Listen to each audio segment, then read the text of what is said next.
नमस्कार दोस्तों। आज मैं Gautam Sharma. I want to teach you a chapter calorimetry from Orbit Smart Classes. As you know that I am a mechanical engineer and I will teach you all the basic concepts of calorimetry. Okay?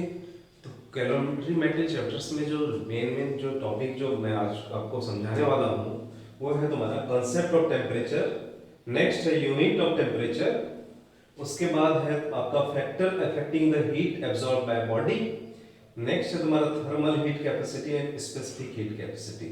So there are total 5 topics. So I will discuss these 5 topics in details. Okay? तो सबसे पहले मैं ये बताऊं कि what is the concept of temperature. Temperature क्या है? तो मैं बताया था, पिछले क्लास में भी बताया था, temperature is a parameter which tells the thermal state of a body, or you can also say that it is a degree of hotness or coldness. Okay? It determines the flow of a heat. Okay, it determines the flow of heat. मान लो कि एक body है, okay, और एक दूसरा body है, इसका कितना डिग्री ऑफ हॉटनेस है वो कैसे पता कर सकते हैं? तो इसके लिए इसका जो टेम्परेचर होता है, मान लो ये 15 डिग्री सेल्सियस है और ये तुम्हारा 10 डिग्री सेल्सियस है, ये दोनों body. Now how can we say that heat will flow from this body to this और दिस बॉडी टू दिस? ये जानने के लिए हम लोग हमेशा ये याद रखते हैं कि हायर टेम्परेचर जिसका होगा और लोअर टेम्परेचर, तो heat will always flow from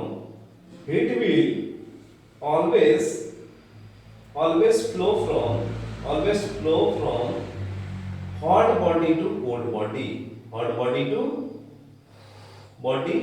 to cold body, okay, और high temperature to lower temperature, right.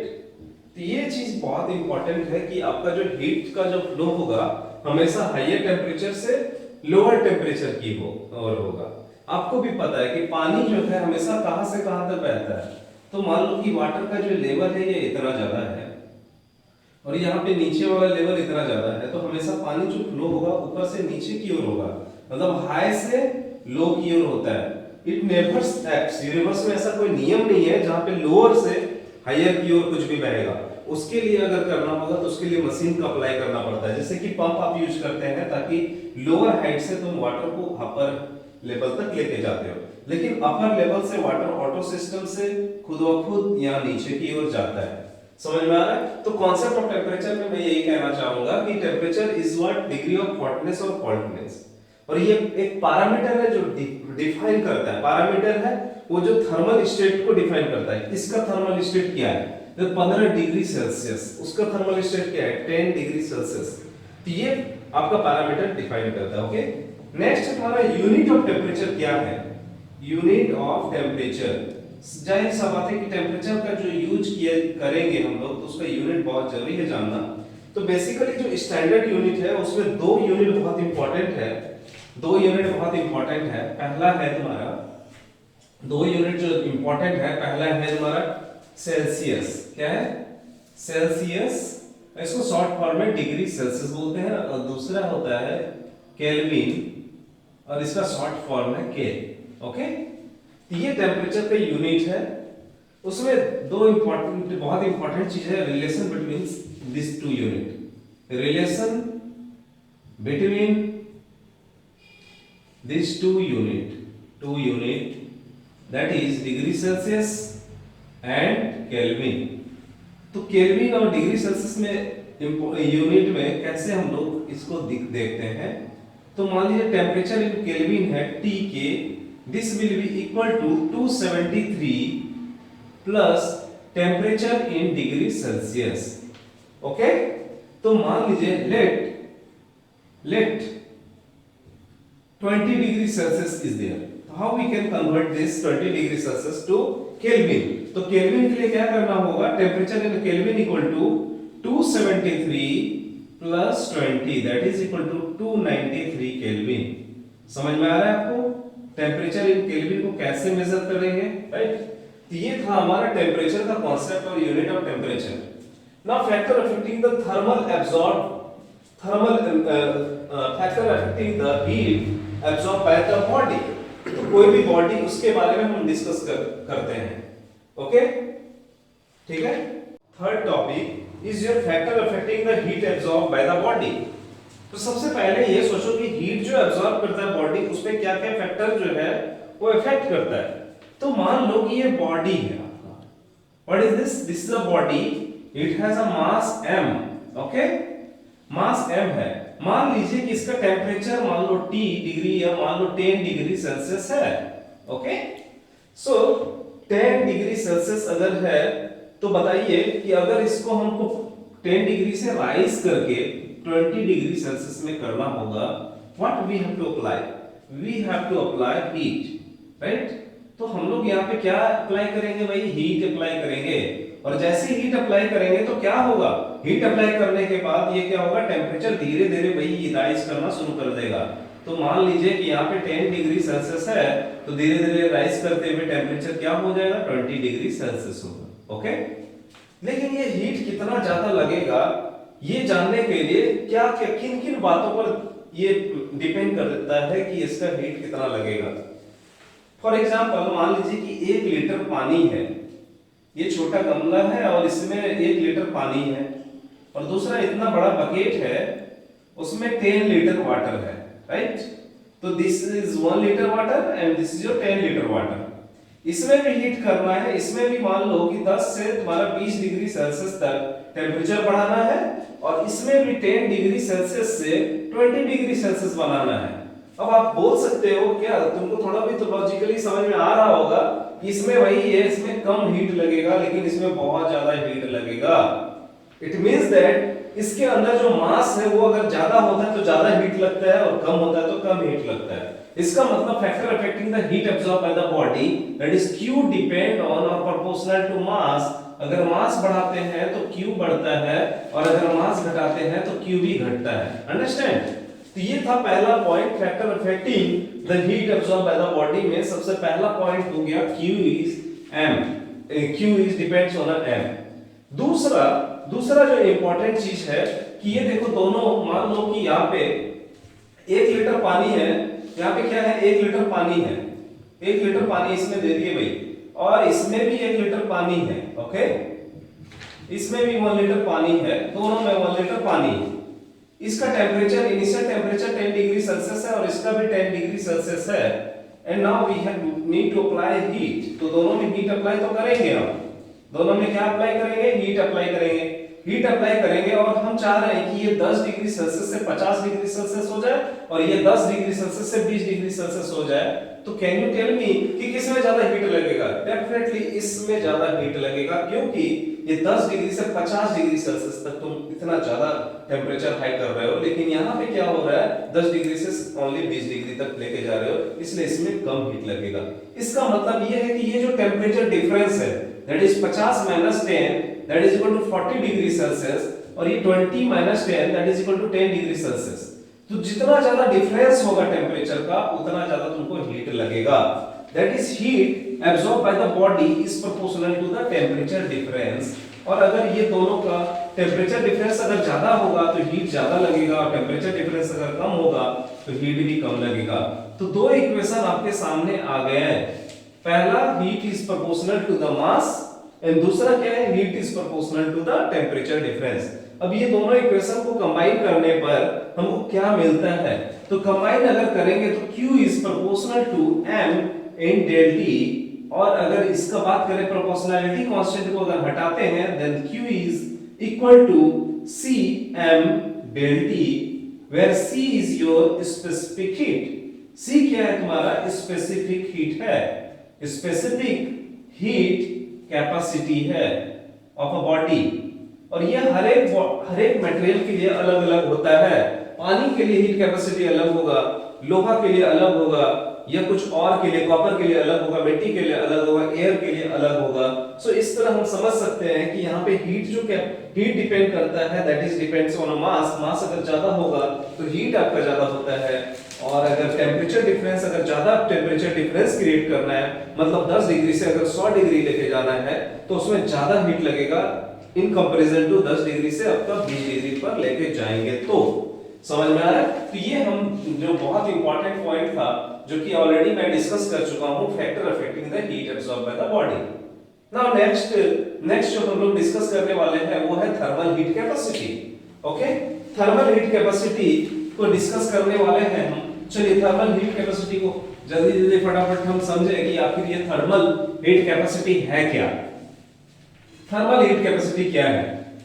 तो कोई भी मास ले लो, लम्प्स मास या water, whatever you want to take, या पानी ले लो या कोई आयरन ले लो, कुछ भी हो। ओके, तो इसमें मान लो कि ये जो हीट है, हीट कितना ज्यादा, मान लो कि ये 5 डिग्री सेल्सियस से 50 डिग्री सेल्सियस तक राइज करना है, या ऐसे भी बोल सकते हैं कि मान लो ये इसका टेम्परेचर 10 डिग्री सेल्सियस है और इसका मान लो 20 डिग्री सेल्सियस है, कुछ भी ले सकते हो। ओके, और इसका मास है m kg और इसका भी मास है m kg। ओके, और अगर आप हीट इसमें डालते हो, क्या डालते हो, हीट अगर डालते हो तो Q इक्वल टू हो जाएगा mc del T, where del T is your temperature difference। तो 10 डिग्री सेल्सियस से 11 डिग्री सेल्सियस तक लेके जाने में जो हीट लगता है उसको हम लोग इसका हीट कैपेसिटी बोलेंगे।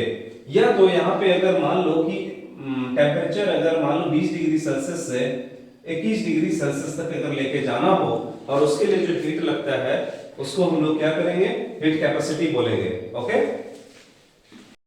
थर्मल हीट कैपेसिटी को डिफाइन अगर करना हो तो definition, the amount of heat required to raise the temperature by 1 degree Celsius. तो जो भी हीट है, अब यहाँ पे देखिए जो भी हीट है, हीट अगर मान लो 500 जूल लग रहा है तो ये बॉडी है 10 से 11 डिग्री सेल्सियस तक अगर रेज करने के लिए मान लो हीट हमारा 50 जूल अगर लग रहा है, सो 50 joule is your heat capacity. या तो यहाँ पे मान लो 20 से 21 डिग्री करने के लिए अगर Q हमारा 100 जूल लग रहा है, 100 जूल हीट अगर हम डाल रहे हैं तब ये 20 से 21 डिग्री सेल्सियस हो रहा है, then we can say that it is the heat capacity of that mass। Okay, तो heat capacity, thermal heat capacity को ऐसे डिफाइन कर सकते हैं कि the amount of heat required to raise the temperature by 1 degree Celsius और 1 Kelvin, right. तो ये हो गया thermal heat capacity. Okay, now thermal heat capacity को डिनोट किससे करते हैं भाई, C डैश से। किससे डिनोट करते हैं, C डैश से। और इसको ऐसे भी लिख सकते हैं, amount of heat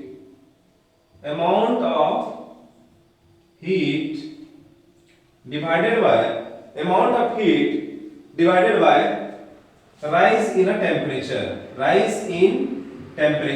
amount of heat divided by rise in a temperature। या तो ऐसे भी लिख सकते हैं इसको, amount of heat supplied to the body divided by rise in a temperature। Okay, इससे क्या हो गया तुम्हारा थर्मल हीट कैपेसिटी का को ये आप डिफाइन इजीली कर सकते हैं। So this is your numerical formula. अगर आएगा या न्यूमेरिकल बनाना होगा तो इसके लिए ये फार्मूला आपका जरूरत पड़ता है, राइट। तो नेक्स्ट जो अगला टॉपिक है, टोटल मैं 5 टॉपिक पढ़ाने वाला था, ऑलरेडी 4 टॉपिक में डिस्कस कर चुका हूं।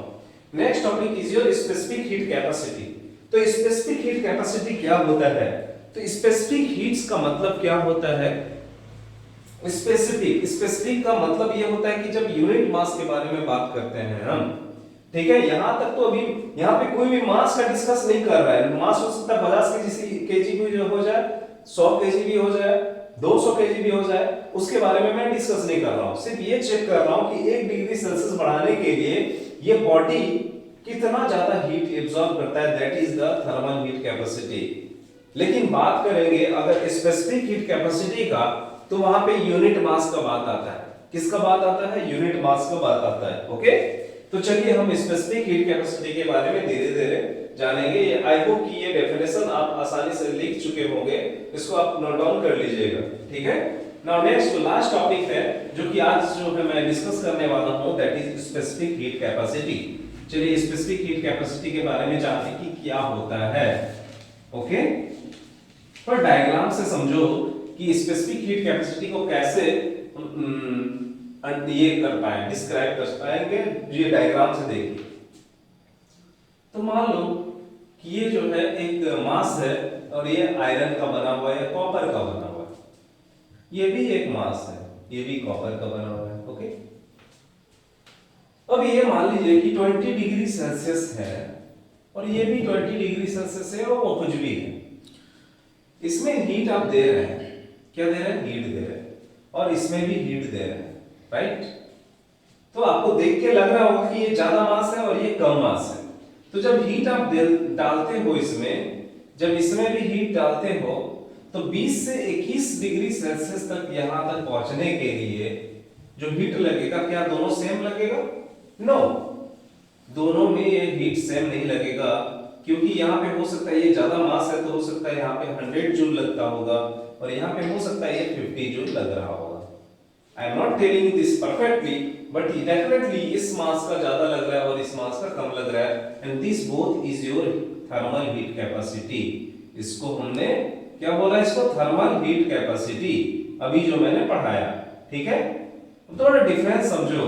अब बात आता है specific heat capacity. Specific heat capacity, specific heat capacity क्या है, ये बहुत इंपॉर्टेंट है।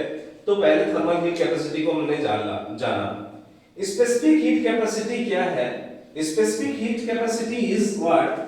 The thermal heat capacity per unit mass. It is your thermal heat capacity per unit mass,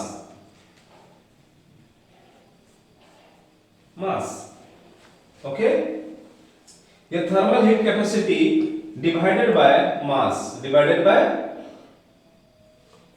बोल सकते हैं, ठीक है। अब देखिए इसका, ये भी कॉपर का बना हुआ है, ये भी कॉपर का बना हुआ है। इसका मास मान लो 50 केजी था और इसका मास तुम्हारा 25 केजी था, राइट। इसमें हीट लगा 100 जूल और इसमें हीट लगा 50 जूल, ताकि ये 20 से 21 डिग्री हो सके और ये भी 20 से 21 डिग्री हो सके। नाउ स्पेसिफिक हीट जिसको हम लोग C सिंबल से रिप्रेजेंट करते हैं, this is thermal heat capacity. तो हमारा इस बॉडी का थर्मल हीट कैपेसिटी कितना हो गया? 100 जूल डिवाइडेड बाय मास कितना है भाई? 50 है, तो कितना हो गया स्पेसिफिक हीट कैपेसिटी? 2। लेकिन इस बॉडी का देखिए, सेकेंड बॉडी का जो है, सेकेंड बॉडी का C अगर निकालेंगे तो बताओ कि यहाँ पे कितना ज्यादा हीट लग रहा है मेरा? 50 जूल लग रहा है, और डिवाइडेड बाय कितना केजी है मास? 25 केजी है, तो ये हमारा कितना निकल गया? 2। आप देख सकते हैं कि दोनों कॉपर का बना हुआ है और दोनों एक ही डिग्री सेल्सियस से राइज कर रहा है, दोनों का मास अलग अलग है, लेकिन स्पेसिफिक हीट कैपेसिटी सेम है। क्यों? क्योंकि ये पर यूनिट मास का बात करता है, इसलिए सेम मटेरियल का अगर बना हो बॉडी तो स्पेसिफिक हीट कैपेसिटी तुम्हारा सेम होता है। अगर ये कॉपर का बंडल ये 50 केजी के जगह अगर 5000 केजी भी हो जाए तो हमारा सेम स्पेसिफिक हीट होता है, राइट। तो specific heat C is equal to C dash, that is thermal heat capacity divided by mass. इसको ऐसे लिख सकते हैं, सो आप ये भी लिख सकते हैं thermal heat capacity equal to mass into specific heat, okay. तो इस तरह आप यहाँ पे डायरेक्टली लिख सकते हैं। और एक डेफिनेशन जो मैंने बताया है, Q equal to mc del T, where C is your specific heat capacity, specific heat capacity of a material, okay, and del T is the temperature difference, and m is your mass of the body, okay, mass of body। तो अगले class में मैं अभी इसका सारा numericals में कराऊंगा। अगले क्लास में आप हर एक फॉर्मूला को देख के आइएगा, और आज के लिए इतना ही रहने दें और हम लोग अगले क्लास मिलते हैं। Thanks everyone, thank you.